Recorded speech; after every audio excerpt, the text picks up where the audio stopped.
કૃષ્ણા સમાચારોની શરૂઆત કરીએ તો સુરેન્દ્રનગરના ચોટીલા પ્રાંત અધિકારીએ ગેરકાયદેસર રીતે કાર્બોસેલ ખનન અને ખનીજ ચોરીના મુદ્દે કડક કાર્યવાહી શરૂ કરી છે। વગડિયા, ખંપાળિયા, ગઢડા અને આસુંદરાળી ગામોમાં ચાલતી ખનીજ ચોરીની ગતિવિધિઓને ધ્યાને લઈને 51 ખનીજ માફિયાઓની યાદી જાહેર કરવામાં આવી છે। પ્રાંત અધિકારીએ ગેરકાયદેસર ખનન અને તેમાં સંડોવાયેલા વાહનો સામે વસૂલાતની કાર્યવાહી ટૂંક સમયમાં શરૂ કરવાની જાહેરાત કરાઈ છે। આ ઉપરાંત ગેરકાયદેસર ખોદકામ થયેલી જમીનોને ખાલસા કરવા અંગેનો રિપોર્ટ પણ રજૂ કરવામાં આવ્યો છે।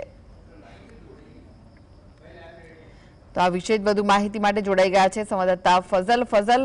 કાયદેસરની કાર્યવાહી હવે હાથ ધરવામાં આવી છે, શું વિગતો છે?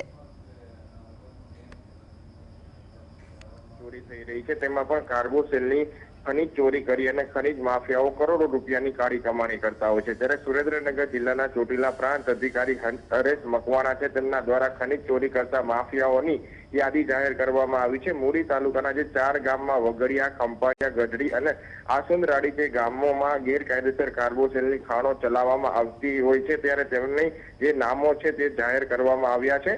ખાસ કરીને સરકારી અને ગૌચર જમીનો અને ખાનગી જમીનોમાં ખનીજ ચોરી કરવામાં આવતા હોવાનો ધડાકો થયો છે। 4 ગામોના કુલ 51 ખનીજ માફિયાઓના નામની જાહેર યાદી કરવામાં આવી છે। ટૂંક સમયમાં જે સરકારી જમીનમાં જો આ ખનીજ માફિયાઓ ખોદકામ કરતા હોય તો તેમના ઉપર લેન્ડ ગ્રેબિંગ અંગેનો ગુનો દાખલ કરવામાં આવશે અને જો ખાનગી માલિકીની જમીનમાં આ જે ખનીજ માફિયાઓ છે તે કાર્બોસેલનું ખોદકામ કરતા હશે તો તેમની સામે પર જે ખાલસા જમીન કરવાની કાર્યવાહી છે તે હાથ ધરવામાં આવશે તેવું પણ આ યાદીમાં જાહેર કરવામાં આવ્યું છે। જે જમીનો ઉપર ખોદકામ ચાલી રહ્યું છે તે જમીનો ખાલસા કરવા અંગેનો હાલ રિપોર્ટ પણ કરવામાં આવ્યો છે।